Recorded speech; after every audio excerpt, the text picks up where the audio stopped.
Bab 4347. Kehilangan kotak giok. Apa yang salah dengan orang-orang ini? Gila. Kami tidak melakukan apa-apa, dan kami bahkan tidak menyiksamu, tapi kalian malah sudah meminta ingin dibunuh. Apa arti bencana besar bagi para kultivator? Bahkan mereka tidak takut pada pergerakan langit, untuk apa mereka merasa takut pada bencana? Jika bukan karena melihat mereka diikat oleh Eric Kin, sepertinya mereka tidak berada dalam kelompok yang sama. Mereka sudah akan menggunakan ketiga orang ini untuk mengancam Eric Kin. Sementara Andre Sohuo bertiga berteriak dengan gugup, situasi pertempuran di atas udara segera menjadi jelas. Meski penatua keempat adalah fase penilaian dua kegagalan, meski dia bekerja sangat keras, bahkan mati-matian, tapi celah kekuatannya agak besar. Setelah pertarungan sebelumnya dengan Eric Kin, basis kultivasi Eric Kin tidak hanya meningkat sekali, tetapi beberapa kali. Oleh karena itu, bahkan jika penatua keempat bergabung dengan sepasang lengan yang lebih kuat, dia tetap bukan tandingan Eric Kin. Setelah beberapa pertandingan ilmu sihir, penatua keempat mengalami kekalahan. Darah menodai pakaiannya, dan terbang terbalik.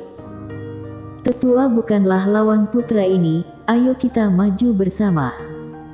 Entah siapa yang berteriak, kultivator yang tersisa bergegas menuju Eric Kin terlepas dari kegilaan Andre Sohuo dan yang lainnya. Cepat mundur, jangan maju. Penatua keempat menarik napas dalam-dalam ketika dia melihat sekelompok bawahan bergegas mendekat, dan ekspresinya langsung berubah. Kekuatan Eric Kin telah dirasakan secara pribadi, benar-benar terlalu kuat. Jangan memandang mereka semua sebagai fase penilaian satu penurunan, tapi kelompok orang di bawahnya tidak bisa menjadi lawan pihak lain. Penatua keempat tidak punya pilihan selain menerjang ke depan lagi. Pada saat ini, dia bahkan merasa sedikit menyesal, jika dia tahu ada orang gila seperti Eric Kin yang tersembunyi di dalam keempat fase penilaian satu penurunan. Dia seharusnya tidak memancingnya, sebaliknya menunggu.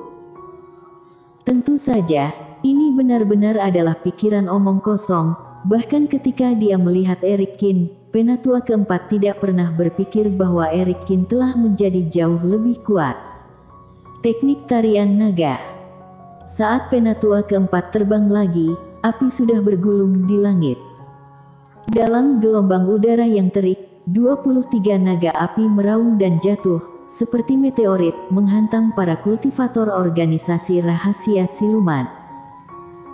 Alasan kenapa ada satu kepala lebih banyak dari sebelumnya adalah karena Eric Kin juga memperoleh semacam api suci dari Sugoyan, dan di waktu luangnya, dia mengolah api suci ini sedemikian rupa sehingga dapat dirangsang. Kemudian, sebelum penatua keempat bisa melindungi mereka, para kultivator telah terbakar, menjerit dan jatuh ke tanah seperti bola api. Mata penatua keempat akan meledak. Bajingan Eric Kin ini benar-benar adalah musuh bebuyutannya sendiri. Setiap kali dia bertemu Eric Kin, tidak ada hal baik yang akan terjadi. Dia melihat ke kiri dan ke kanan, bergegas menuju seorang kultivator yang masih berjuang. Namun, terdengar siulan angin di udara. Eric Kin tanpa ampun menambahkan beberapa cahaya pisau, dan semua kultivator dipenggal di udara. Terutama ke orang di mana penatua keempat terbang ke depannya, orang itu langsung dibagi menjadi dua. Sialan kamu. Awalnya dia ingin mendekati orang ini, tapi melihat Eric Kin terbang ke arahnya, dan penatua keempat mengutuk secara diam-diam. Dia melirik pada kultivator yang jatuh ke bawah, kemudian segera berlari menuju luar pulau. Bawahannya semuanya mati, dan dirinya bukanlah lawan Eric Kin, jadi satu-satunya rencana saat ini adalah melarikan diri. Namun, Eric Kin tidak berniat memberikan kesempatan ini kepada penatua keempat. Kedua sosok itu bergegas keluar dari pulau dengan cepat, satu di depan dan satu di belakang. Langit sudah gelap seperti tinta, dan lautan di luar pulau sudah berubah menjadi lautan darah. Begitu keduanya terbang keluar pulau, energi darah di permukaan laut langsung memadat, dan manusia darah muncul dalam bentuk wujud, berteriak aneh dan bergegas berlari ke udara. Cahaya pisau dari Erikkin lewat di belakang, dan Penatua keempat memiliki luka lain di punggungnya. Tidak ada jalan keluar. Penatua keempat menggertakkan giginya, lalu membalikkan telapak tangannya, mengeluarkan pil mujarab dan menelannya. Detik berikutnya, seluruh tubuh Penatua keempat berubah menjadi warna darah manusia darah. Segera setelah itu, kecepatannya naik dengan cepat dan terus berakselerasi. Seluruh orang tampaknya telah berubah menjadi seberkas cahaya merah, dan menghilang di depan Erikkin dalam sekejap mata, langsung mencapai ujung garis pandang. Pil mujarab macam apa yang dimakan orang ini? Organisasi rahasia siluman benar-benar memiliki metode yang aneh. Erikkin mengerutkan keningnya. Dia mencium sisa baru darah di daerah di mana Penatua keempat terbang pergi. Rupanya orang ini mengubah kecepatan dengan semangat energi darah. Tetapi bahkan jika itu adalah sarana untuk melukai diri sendiri dan melarikan diri, sangat aneh bisa mempercepat hingga kecepatan seperti itu. Aku tidak bisa mengejar lagi. Semakin banyak orang manusia darah terus berkumpul, terus-menerus melecehkan Erikkin. Erikkin juga merasakan rasa penderitaan saat Rikolong dan yang lainnya saat memburunya. Manusia darah tetap ada meski sudah dibunuh, dan tidak bisa menghindari mereka. Jika mereka memasuki ruang memurnikan obat untuk bersembunyi, kecepatannya terlalu lambat dan lebih tidak bisa mengejar tetua ini. Jadi, Erikkin tidak punya pilihan lain selain berbalik, dan setelah membunuh sekelompok manusia darah yang bergegas mendekat, dia kembali ke dalam pulau. Saat ini, tidak ada orang yang masih hidup di daerah tempat pertempuran itu terjadi sebelumnya, kecuali Andre Sohuo dan yang lain. Hukuman langit yang kalian sebut sedikit lemah. Mendarat di tanah, Erikkin menatap Andre Sohuo. Ini barulah awal kesialan, prediksi pemimpin tidak pernah salah, dan kamu akan segera mengalami kesialan, kata Andre Sohuo dengan percaya diri. Erikkin menyipitkan matanya. Memang sedikit kebetulan bahwa laut warisan begitu besar, dan kebetulan bertemu dengan orang-orang dari organisasi rahasia siluman ini, apalagi kebetulan itu adalah satu-satunya pulau di dekatnya. Tentu saja, Erikkin tidak percaya, omong kosong macam apa bahwa dirinya menyinggung Pak Tua Sage, dan dengan demikian menghadapi kutukan pergerakan langit. Ini mungkin semacam kemampuan Pak Tua Sage, dia seharusnya sedang meramalkan sesuatu. Selanjutnya, dia harus lebih berhati-hati. Bagaimanapun juga, Penatua keempat masih hidup.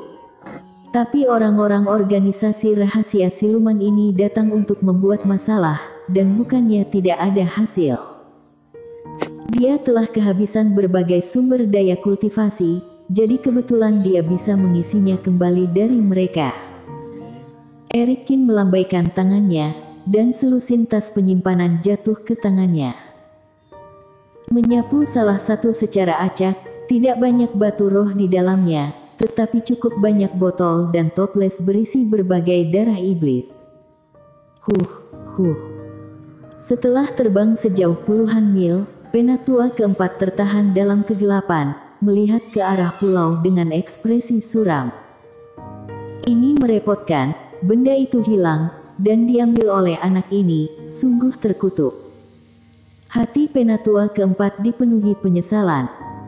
Awalnya, kotak itu seharusnya berada di tangannya sendiri. Tapi organisasi rahasia siluman adalah kekuatan yang tidak boleh diketahui orang-orang, Setelah gagal mencoba menumbangkan beberapa klan iblis, mereka sering dikepung dan dibunuh oleh berbagai kekuatan di daratan Jiangsu. Setelah bertahun-tahun, dendam antara kedua belah pihak terlalu dalam, tidak peduli pihak mana yang mereka temui, pihak lain akan membunuh kepala kultivator terkuat di sini terlebih dahulu, yaitu menangkap raja pencuri terlebih dahulu. Hal ini membuat organisasi rahasia siluman memiliki harta karun yang berat untuk diangkut. Biasanya mereka akan ditempatkan pada orang yang berbeda secara bergantian. Ini dilakukan untuk menghindari bocornya rahasia saat pemimpin meninggal dunia. Dan baru kali ini, kotak itu diletakkan di tangan salah satu bawahannya. Orang ini adalah master terkuat selain dirinya sendiri. Jadi masuk akal jika dia relatif aman.